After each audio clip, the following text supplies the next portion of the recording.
for I guess a third screen recording. But again, just going through some of the things that I may not have touched on. I'm on the home page. Not much happens right here. It's just an overall list of little ideas and concepts. I don't use it that much, except maybe for the announcements. Then you have your instructor info. That has my Connect card. Then you have your course documents. This right here. All of these right here, you should have come across them already. But there is a nice list if you want to look up the syllabus quickly or see what's coming next week. Or need a little bit of idea how to keep moving forward or how to get started in Blackboard. Again, I have the link right here for signing up for Blackboard. I have the syllabus out right here, so don't worry about that. In the discussions right here, the discussions are forums where you post. Most of the posts are for your benefit. The first one right here is introducing you. It's one of the first two assignments that you have to do to receive the attendance. Remember, to receive your financial aid, you have to be considered attending the class. Since this is an online class and we don't meet in person, you have to actually do something to show that you are attending the class. So one of them is posting in right here. Again, what you would do is you click and then you click on create thread.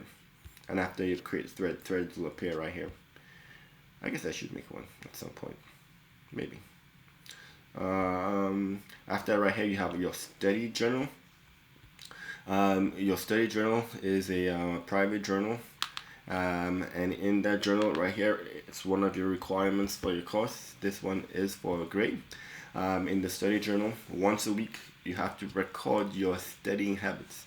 So you're going to record the dates and times that you study. You're going to record how long you study each week, and you're going to study your reflections on your study habits. We have found that for online classes, having some kind of structure and having a way of keeping yourself accountable is very important to keeping you motivated and keeping you moving in the right direction. And so, first things first, I have a little picture. You can see better on the syllabus right here, but it gives you what's called a study cycle. So you have to preview, i.e. just go through, see what the headings are and making sure you're ready. And then you have your reading and you're taking notes. That's when you read through the chapter, you highlight what's important, you take notes on what you can, you make copies of examples and things that are important. And when you're doing your homework, again, you're not just answering problems, you're taking notes on questions, going through the steps, making sure you understand how to go through the steps. Then you have to organize and review. You want to simplify and hopefully rewrite all that information in a different book, the book you would call your studying book. And what will happen is that at least once a week, you're going to go back to that book, to the very first page, and read through all your notes, study through all your notes. Mathematics, as I say, is not like a history course. You know how in history course, you take the test, and then that's it. It becomes history. You don't care about it anymore. That's not how it is in mathematics. Mathematics is a building course. And that's one of the biggest issues we have with our students, especially with mathematics. They take the course and then 2 weeks later they tell you, I can't remember what I learned in that course. That's just not going to work for math and STEM courses. You have to overstudy. You have to go back over stuff even though you know it and you know it well. You have to think of it as you try and learn a language, and it's not good enough to simply know the basics of the grammar and the structure. You actually have to be fluent. You have to be able to pull this stuff out at any point in any time. You have to know it, and you have to be there in your mind's eye. And so because of that, you have to also do what's called self-testing, i.e. making your own quizzes, i.e. going back and reviewing quizzes or homeworks that you've already done to make sure that you understand what's going on. Okay, we will be giving you the tests in this class right here. And then once you're done with those tests, you want to go ahead and prepare, i.e. make sure that you're ready for that final exam. Make sure that you're ready for whatever is coming up next in the class. So I jumped a little far right there. But again, the studying is so important to doing well, especially in the STEM field. In fact, in college. Studying is just what you do. Um, like I always say, the definition of student is one who studies. And so that's something that you have to actually get very good at. And we're helping you get there by teaching you some of those basics, right? So again, the way I recommend is first things first. You want to get through the first about 3 steps by Wednesday. So that way you have an idea of at least what you need to know. And then over the next few days, what you'll do is use your resources to figure out and help you understand what's going on. So if you don't know how to solve this problem, you look the answer up and they help me solve it. You look the answer up on YouTube or Google the answer. You'll contact me, your professor, see if you can get more help in understanding how this question is worked out and why it makes sense.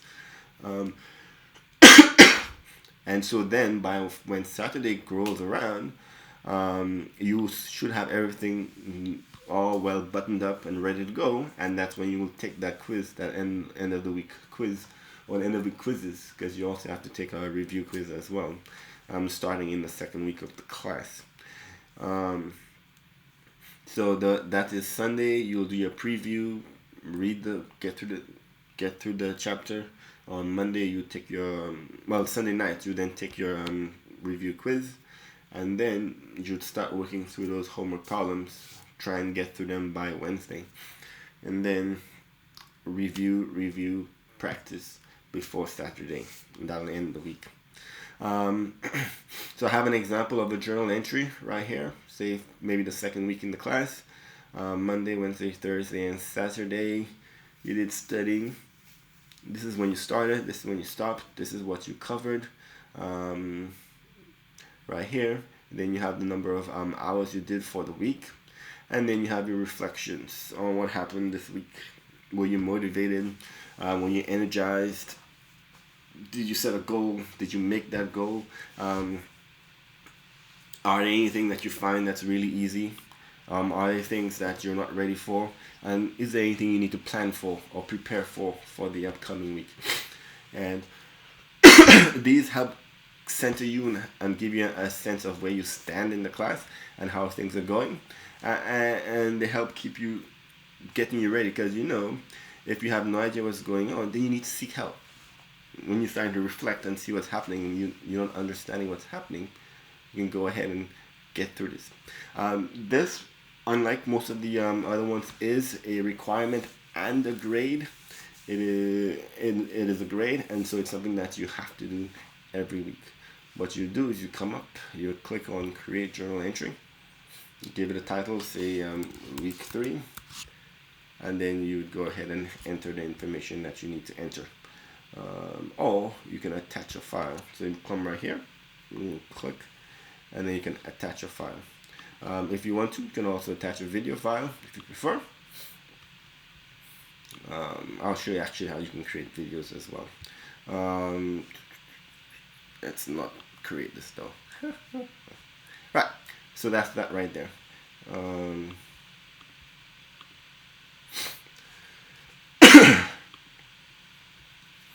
So with that being right here, so that's your study journal right here. We already discussed MyMathLab.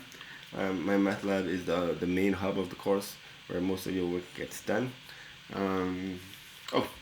Let's go back a little bit. In your course module will be very basic.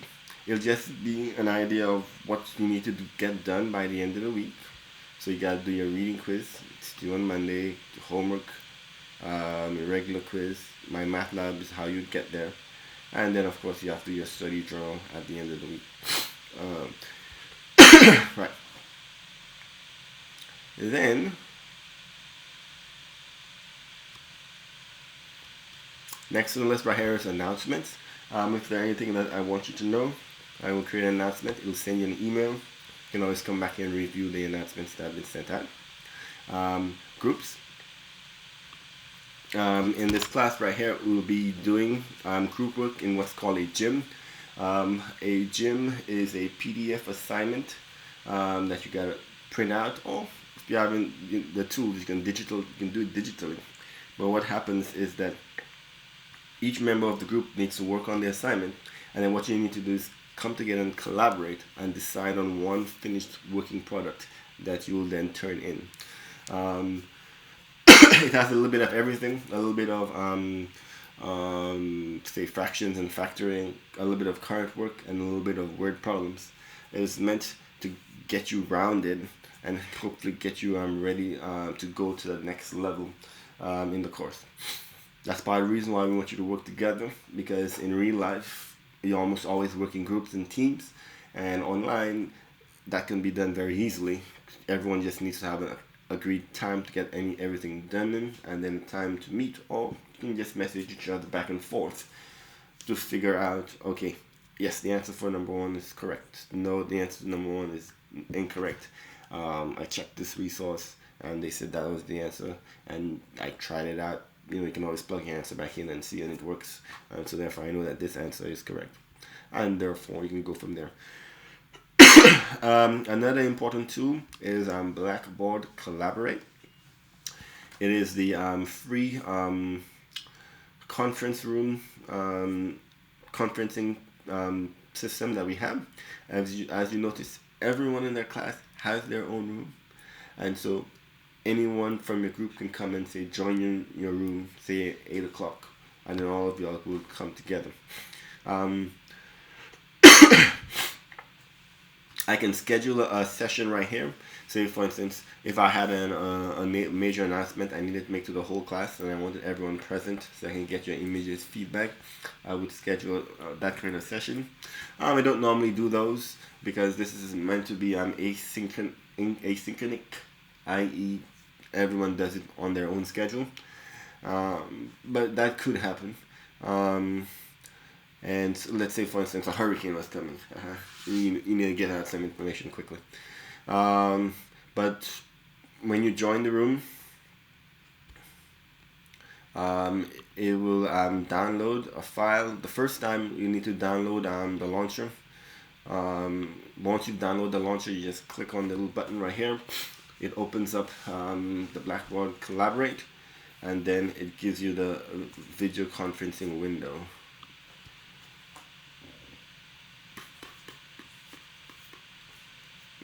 Again, it's free video conferencing. You can talk to anybody. It allows you to show video. It allows you to do chalkboard and mashups.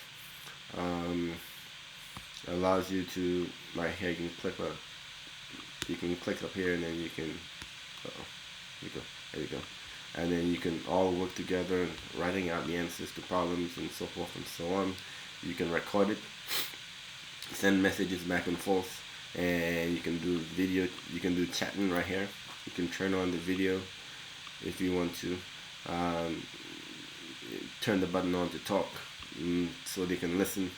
And again, you can record all of it right here. When you're done recording, or you're done with the session, if you chose to record the session, it'll appear down here as recording. And then what you can do is you can click on convert, and then it takes them a while, but it'll go ahead and it'll convert it for you, and that will enable you to download it, I believe.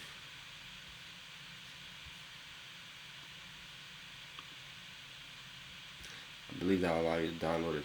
But certainly you can post it right here, and anyone else in the class can come in and view the video as well. Yeah, if there are some things that I feel necessary, although I prefer using YouTube. If it's done through Blackboard, then it'll appear here. And Blackboard Collaborate. Again, it's a tool everyone in the class can use, and so it's great for doing those works together. And if you're having say a review, you can have a review group, and you can come together and you can talk about it and do work together on there. You have the tools, and the tools right here is a link of every single tool that MyMathLab shows. I should get rid of most of these, but you have, for instance, your journal, you have your Twitter.com, you have your discussion boards, you have your contacts, you can send an email through here. I don't think I have a blog. Maybe I should blog. Collaborate, MyMathLab, if you want to see your grades. Yeah, I guess I should remove most of the ones that you're not, announcements that you're not going to need. I might. Um, we don't need assignments because all the assignments are done through MyMathLab. And then you have my grades. Now I haven't done anything here, but overall all your grades should show up, well not should, will show up right here as they get processed through Blackboard, through MyMathLab. But oh right, I didn't show you that. But also in MyMathLab link, if you go to the full course,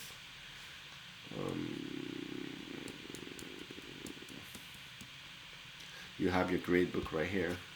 You'll click on that gradebook and then it'll show you your overall grade in the class, and if you click right here it'll show you how the grade is being calculated. Didn't do well on my first assignment. I'll get there. I got skills. Yo. But anyways, I digress. But yeah, so hopefully I'll get the course modules done soon enough. But other than that, you don't need them.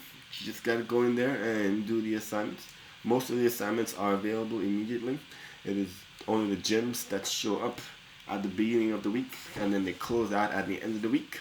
Those are the only ones that are not excuse me, that don't show up immediately. But other than that, you can go ahead and go 5 weeks ahead if you want to. Anyways, thank you.